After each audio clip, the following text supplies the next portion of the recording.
देखिए, आज की वीडियो में बात करेंगे अपन कि आप आखिरी के 1 हफ्ते में ऐसा क्या पढ़ सकते हैं कि एमपी बोर्ड एग्जामिनेशन में अच्छे से अच्छे नंबर स्कोर कर पाएँ। क्योंकि ये टाइम ऐसा है कि अब रिवीजन पर सभी बच्चे ध्यान दे रहे होंगे, आपकी प्रिपरेशन पूरी हो गई होगी, सिलेबस आपका पूरा हो गया होगा। बट एक कंडीशन और होती है कि आपने कुछ भी नहीं पढ़ा है, आपको समझ में नहीं आ रहा है एंड कुछ ही टाइम में एग्जाम स्टार्ट होने हैं। तो दोनों कंडीशन में मैं आपको बताऊँगा कि किन चीज़ों पर अभी आपको आखिरी के 1 हफ्ते में ध्यान देना चाहिए। क्योंकि अगर आप इस आखिरी के 1 हफ्ते को अच्छे से यूज़ करते हैं, तो आपके परसेंटेज काफ़ी ज़्यादा बूस्ट हो सकते हैं। जितने आपने सोचे होंगे उससे ज़्यादा भी आप अभी स्कोर कर सकते हैं, क्योंकि ये है सबसे ज़्यादा इंपॉर्टेंट टाइम। एंड अगर आपने पूरी एनसीईआरटी कवर कर रखी है, सिलेबस आपने पूरा कवर कर रखा है, तो बस इतना काफ़ी नहीं है, कुछ एक्स्ट्रा चीज़ें हैं वो अभी आप इस टाइम पे आखिरी टाइम पे पढ़ना शुरू कर दीजिए। आराम से आपके अच्छे नंबर आ जाएंगे। पूरी इन्फॉर्मेशन मैं आपको आगे देता हूँ, वीडियो में एंड तक बने रहिए। नए तो सब्सक्राइब जरूर से कर दीजिएगा, नोटिफिकेशन आइकन ऑन करके रखिएगा। ऐसी इन्फॉर्मेटिव वीडियोस मैं आपको आगे प्रोवाइड करता रहूंगा। अब देखिए, तो मैंने आपको प्रीवियस वीडियो में बता दिया था कि आप सभी के बोर्ड एग्जामिनेशन के जो क्वेश्चन पेपर है 10th और 12th दोनों के ही सभी सब्जेक्ट के बन के रेडी हो गए हैं। एंड अभी आप सभी के डिस्ट्रिक्ट में जो एग्जाम सेंटर बनाए गए हैं वहाँ पर ट्रांसफर की प्रोसेस स्टार्ट हो गई है। यानी कि पेपर कुछ ही टाइम में 31 जनवरी तक आप सभी के एग्जाम सेंटर तक पहुँच जाएंगे। यानी कि पेपर में आप कोई भी चेंजेस नहीं हो सकता है।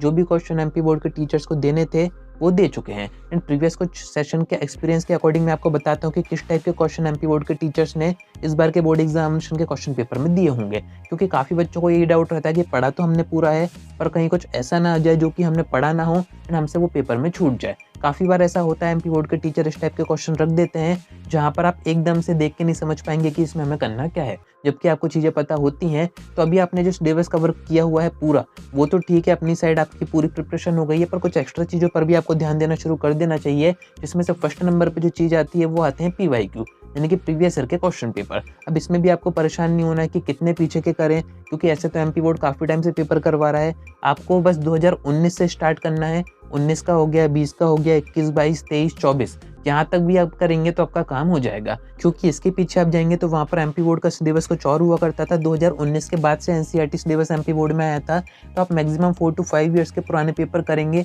आपको एक आइडिया हो जाएगा कि एक ही क्वेश्चन कितने टाइप से पूछा जा सकता है। प्रिपरेशन आपकी हो गई है, पेपर आप हमारे ऐप से भी डाउनलोड कर सकते हैं, एमपी बोर्ड की वेबसाइट से भी डाउनलोड कर सकते हैं। बस एक बार आपको देखना है कि क्वेश्चन आपसे बन रहे हैं या फिर नहीं बन रहे हैं। एक चीज़ आपको नहीं छोड़नी है, वो है उनके ऑब्जेक्टिव्स। ऑब्जेक्टिव आपको सभी पेपर के पूरे रट के ही जाने हैं, क्योंकि थ्योरी क्वेश्चन तो फिर भी ऐसे हैं कि कुछ ना कुछ आप अपने मन से बना के कर ही आएंगे। ऑब्जेक्टिव में आप ऐसा नहीं कर पाएंगे। तो आपको पीवाईक्यू के ऑब्जेक्टिव तो करनी है। एक सोर्स में आपको और बता देता हूँ, एमपी बोर्ड ने जो क्वेश्चन बैंक दी है उसके आपको ऑब्जेक्टिव करने हैं। एंड मार्केट में जो परीक्षा बोर्ड परीक्षा दिन आती है उसको आपको चैप्टर वाइज ऑब्जेक्टिव पढ़ के जाने हैं, क्योंकि वही एक ऑब्जेक्टिव का अच्छा सोर्स है।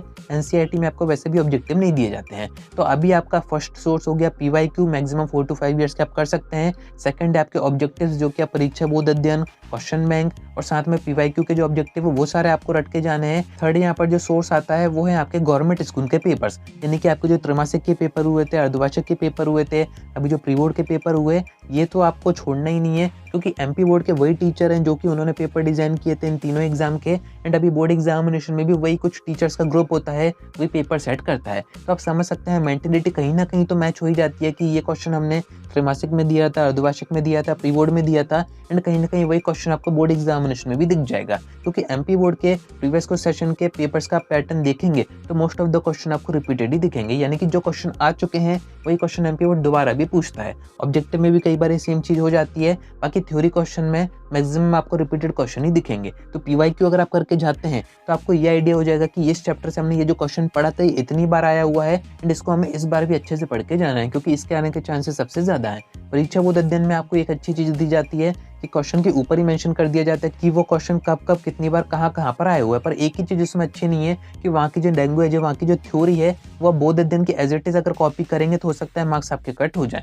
तो थ्योरी आपकी खुद की होनी चाहिए, कॉन्सेप्ट आपके खुद के होने चाहिए, पैटर्न आप समझ सकते हैं इन सभी रेफरेंस बुक से, गाइड से। बाकी ये तो मैंने उनको बता दिया जिन बच्चों की पूरी प्रिपरेशन हो गई तो वो एक्स्ट्रा काम कर सकते हैं, यानी कि पीवाईक्यू बैठ के एक बार देख सकते हैं, बोर्ड अध्ययन के ऑब्जेक्टिव देख सकते हैं, क्वेश्चन बैंक के ऑब्जेक्टिव देख सकते हैं। जिन बच्चों ने कुछ भी नहीं पढ़ा है तो उनको अभी ऐसे में क्या करना चाहिए। चाहिए। तो ये दोनों तीनों चीज़ें मैंने आपको जो बताई हैं, जो कि मोस्ट इंपॉर्टेंट होती है एमपी बोर्ड एग्जामिनेशन में, इनका हमने अपनी तरफ से भी एक सेट बना रखा है जिसको कि हम कहते हैं super PDF. Subject wise Hindi medium, English medium दोनों में ही हमने अपने ऐप के ऊपर प्रोवाइड कर रखे हैं। तो जिन बच्चों की अभी ज़ीरो प्रिपरेशन है या फिर 40% 30% प्रिपरेशन है, उनको अभी इस टाइम पर सिर्फ सुपर पीडीएफ से पढ़ना चाहिए, क्योंकि सुपर पीडीएफ में जो भी कंटेंट मैंने आपको बताया ये पूरा कवर रहेगा। परीक्षा बुध परीक्षा दिन में जिस टाइप से ईयर मेंशन होता है, उससे और अच्छे रिफाइंड तरीके से हमने आपको दे रखा है कि वो क्वेश्चन कब-कब कितनी बार और किन-किन तरह से पूछा गया है। जिसमें कि आपके किसी सब्जेक्ट में न्यूमेरिकल्स है तो वो भी कवर हो जाएँगे, उस पीडीएफ में आपके ऑब्जेक्टिव भी कवर हो जाएँगे, आपके थ्योरी क्वेश्चन कवर हो जाएँगे, इंग्लिश हिंदी की बात करें वहाँ पर व्याकरण, ग्रामर वो सारी चीज़ें कवर हो जाएँगी। तो एक पीडीएफ में पूरा कंटेंट रहेगा, तो आपको ये सारी चीज़ें डिफरेंट सोर्सेस से पढ़ने की ज़रूरत नहीं पड़ेगी। यानी कि आपको बैठ के फिर पीवाईक्यू नहीं पूरा मैच करने पड़ेंगे, आपको क्वेश्चन बैंक नहीं देखनी है, आपको परीक्षा बोध अध्ययन नहीं देखनी है, एक पीडीएफ से आपका पूरा काम हो जाएगा। वो आप डिस्क्रिप्शन से एडुस्टेट ऐप से डाउनलोड कर सकते हैं। इंपॉर्टेंट क्वेश्चन के सेक्शन में हमने सभी सब्जेक्ट के दोनों ही मीडियम में दे रखे हैं। तो अगर आप भी आखिरी के एक हफ्ते में अच्छे से पढ़ाई करने का कोई सोर्स ढूंढ रहे हैं, रिवीजन करने का कोई सोर्स ढूंढ रहे हैं, जिन बच्चों की पूरी प्रिपरेशन हो गई है, उनको अपने आप को टेस्ट करना है कि बोर्ड एग्जामिनेशन में हमारे कैसे नंबर आएंगे, तो एक बार सुपर पीडीएफ से जरूर से रिवीजन करके जाइएगा। 100% आपका बेनिफिट होगा, क्योंकि प्रीवियस कुछ सेशन के एक्सपीरियंस के अकॉर्डिंग उसमें हमने कंटेंट दे रखा है, सारी चीजें सेट कर रखी हैं। एंड इस बार आप देखेंगे जब पेपर होंगे आपके, मैं आपको पूरा मैच करके दिखाऊंगा साइड बाय साइड कि ये क्वेश्चन हमने अपने पीडीएफ में इस पेज नंबर पर इस क्वेश्चन नंबर में दे रखा था। वो सब मैं आपको आगे बताऊंगा, बट अभी टाइम काफ़ी ज़्यादा कम बचा हुआ है। अगर आपको सुपर पीडीएफ बाय नहीं भी करना है, तो आपके पास जो भी सोर्स है, जो भी आपके पास नोट्स वगैरह हैं, उन चीज़ों पर अभी प्रॉपर ध्यान देना शुरू कर दीजिए, क्योंकि अब यही आखिरी का एक हफ्ता है जो कि डिसाइड करेगा कि एमपी बोर्ड एग्जाम में आपके कैसे मार्क्स आएंगे। एंड ऐसा नहीं है कि पेपर काफ़ी ज़्यादा आसान आ जाएंगे। मैंने आपको बताया था कि इस बार पेपर थोड़े से टफ बनने के चांसेस हैं, तो अपनी तैयारी उसी अकॉर्डिंग रखिएगा। तो उम्मीद है कि आपको सारी बातें समझ में आ गई होंगी। आज की वीडियो में इतना ही। कोई डाउट आता है कमेंट करके पूछ सकते हैं, या फिर आप डायरेक्ट मुझसे इंस्टाग्राम पर डीएम करके बात भी कर सकते हैं।